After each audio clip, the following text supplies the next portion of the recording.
Okay, I have to tell you what happened to me yesterday before we do anything else, because I am still not over it.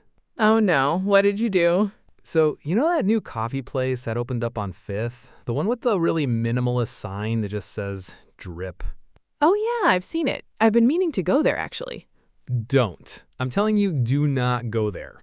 So I walk in, right, and the whole place smells incredible, like clouds made of coffee. I'm already feeling great. I go up to the counter, ask for a medium latte, and the guy, couldn't have been more than 22, looks at me dead serious and goes, "We don't do medium, we do intentional, and we do generous." No, he did not say that. He absolutely said that, and I was so caught off guard, I just said, and I quote, "I'll take a generous, please," like I'd completely lost my spine.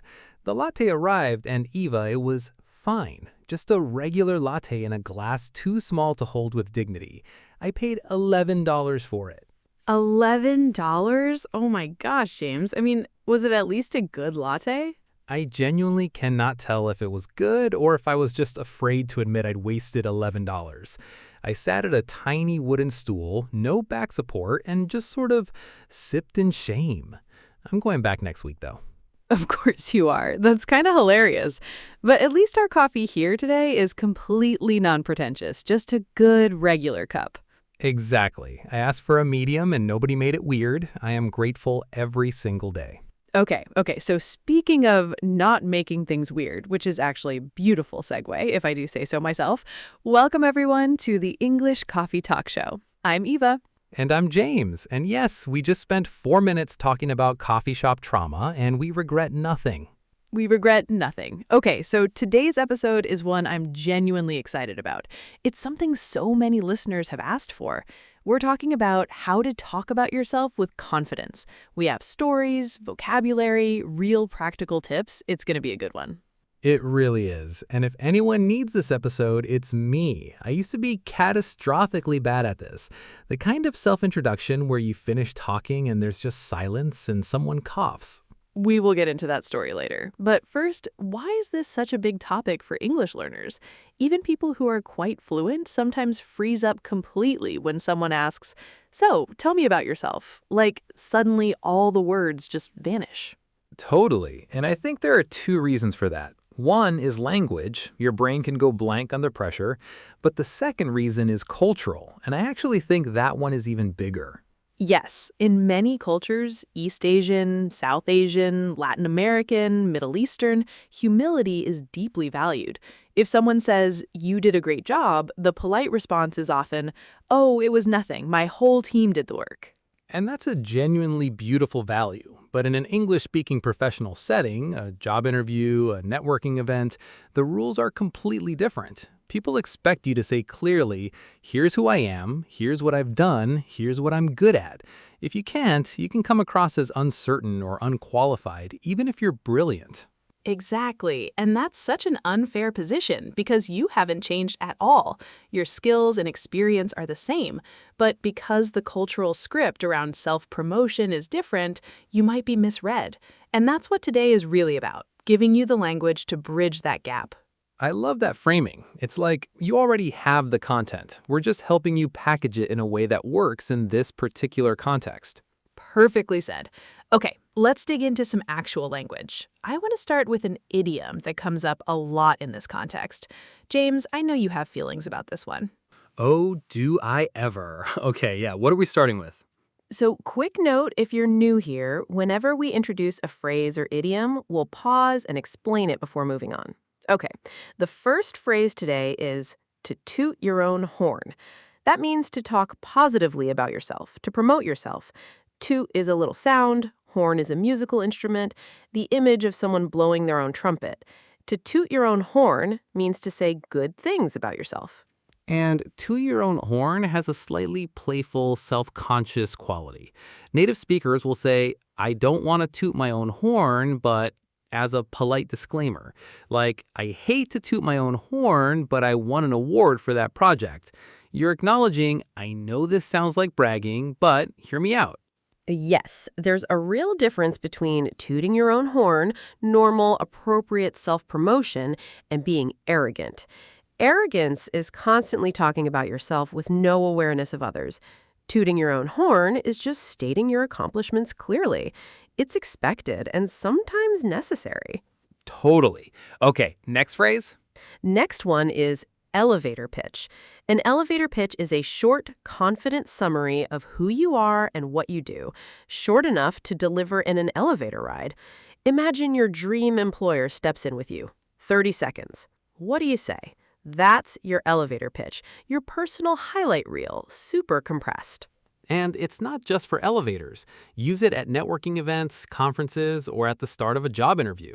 It's your prepared, polished answer. Polished meaning you've thought about it, not that it's robotic. Exactly. A good elevator pitch has three things: who you are, what you do or have done, and where you're headed. Hi, I'm Eva. I've spent 8 years in language education, and I'm really passionate about making English feel accessible and fun for people around the world. That's an elevator pitch. Clean, simple, memorable. Third vocab word, background. In English introductions, background means your history, your experience, your professional story, not just where you're from. You'd say, my background is in marketing, or I come from a background in healthcare. It's a natural, elegant phrase. And people use it constantly. I have worked 10 years in finance is fine, but I come from a background in finance just flows better. It sounds more natural and fluent. And the last vocab word, strengths. People in English-speaking professional settings often ask directly, what are your strengths? Your strengths are the skills and qualities you bring. The tricky part is discussing them without sounding like you're bragging. And we'll get into exactly how to do that in the tips section. But first, I want to tell a story. I have a very specific, very vivid memory of a moment where talking about myself almost destroyed me. Oh, I am ready, please. Okay. 5 years ago, I was invited to speak at a big education conference, 300 or 400 people. On the first evening, there was a welcome dinner for all the speakers, and the organizer, a lovely but terrifying woman named Dr. Patterson, comes up to the microphone and says, "Before we eat, I'd love for each speaker to stand up, introduce themselves, and tell us one thing they're most proud of professionally." No warning. Nothing. Oh, no. Oh, no, no, no, no. How many speakers were there? There were 12 of us, and I was number 8. I had to sit there and watch 7 brilliant introductions. One woman said, "I'm Dr. Lin. I've spent 20 years researching how children acquire language, and I built a program in Vietnam that taught 5,000 kids to read." People clapped, and I'm thinking, what am I most proud of? My brain went completely empty. That panic is so real. Like, the more time you think about it, the worse it gets sometimes. Exactly. The pressure of watching everyone else be great just shut my brain down. Speaker 7 finished, it was my turn, and I stood up and said, and I quote, "Hi, I'm Eva. I do language stuff, and I'm proud of a lot of things, so it's hard to choose. I'm really passionate about connecting with people and learning." And then I sat down. Language stuff. Wait, I'm sorry. You said language stuff? I said language stuff to a room full of language researchers and educators. And the worst part is, "I'm proud of a lot of things" is not an answer. That's an escape. I was basically proud of escaping the question. The woman next to me gave me this very kind, very pitying smile, the kind you give someone when they've tripped in public. The pity smile. I know that smile. So what was going through your head, like, after you sat down? I wanted to dissolve into the chair. But here's what I know now. I had a perfectly good story to tell. Years developing curricula, working with learners from over 30 countries. I just hadn't practiced saying it out loud. That's the lesson. It's not that you don't have achievements, it's that you haven't practiced the words for them. What I should have said, "Hi, I'm Eva. My background is in language education and curriculum design, and I'm most proud of programs that help learners from 30 countries communicate in English with confidence." I had all of that inside me. I just hadn't packaged it. That is such a good point. And it's so reassuring that even someone like you, who, for the record, clearly does not do language stuff, has had that moment. Preparation really is everything. You're not born knowing how to say this stuff. Exactly. It's a skill. You learn it, you practice it. Okay, now, James, I believe it is your turn. Right. I want to preface this. I was 24 years old, just moved to a new city for a new job, and had absolutely no concept of reading the room. Are we clear on the context? Context noted. Continue. So, first week at a mid-sized marketing agency. Day 2, all hands meeting. The manager, Tom, says, "James, would you like to tell everyone about yourself?" I thought, sure, I can do this. So I stood up and said, "Hey everyone, I'm James. I am a Scorpio. I make a really great banana bread. I once called my teacher Mom in 6th grade, and I am technically afraid of butterflies, but only the big ones." James, wait, butterflies? Big butterflies are unsettling. But the point is, nothing I said had anything to do with my professional background or why I was qualified. I basically introduced myself as a slightly unstable person with a fear of large insects.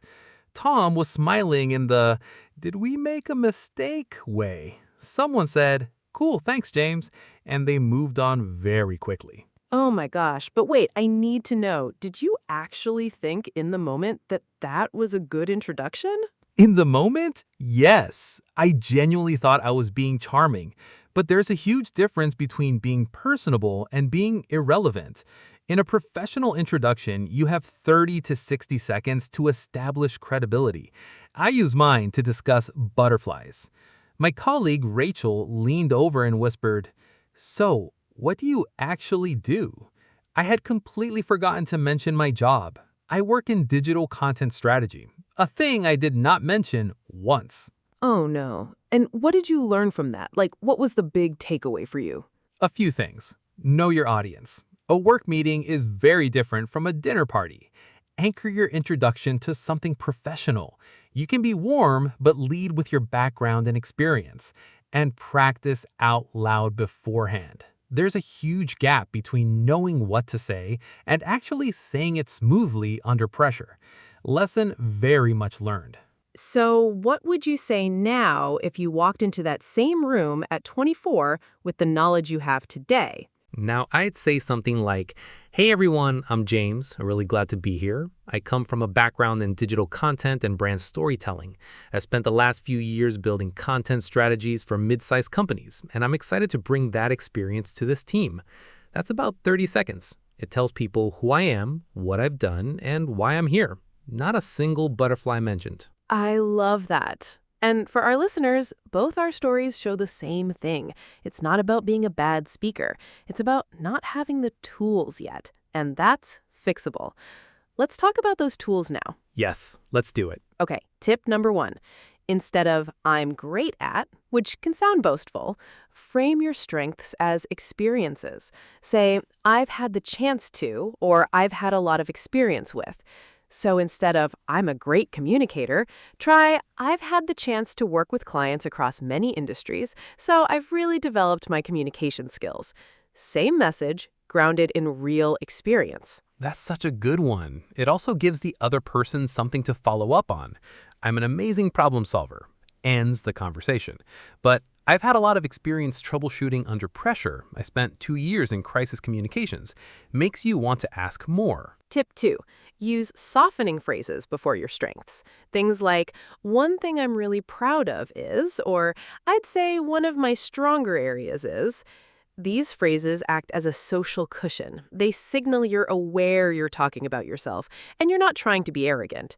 It makes self-promotion feel natural. Like, "I am incredibly creative," versus "one thing I've really put effort into is developing a more creative approach to problem solving." Same message, very different energy. Tip 3. Be specific.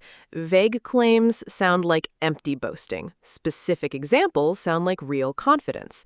Instead of "I'm good at leadership," try I managed a team of 12 for 3 years, and we consistently hit our targets. Numbers and outcomes make it credible. Yes, numbers are your friend, even rough numbers. About 100 clients, roughly 5 years, a team of around 10. It doesn't have to be exact, it just has to be real. Specificity equals credibility. And tip 4, end with a forward-looking statement.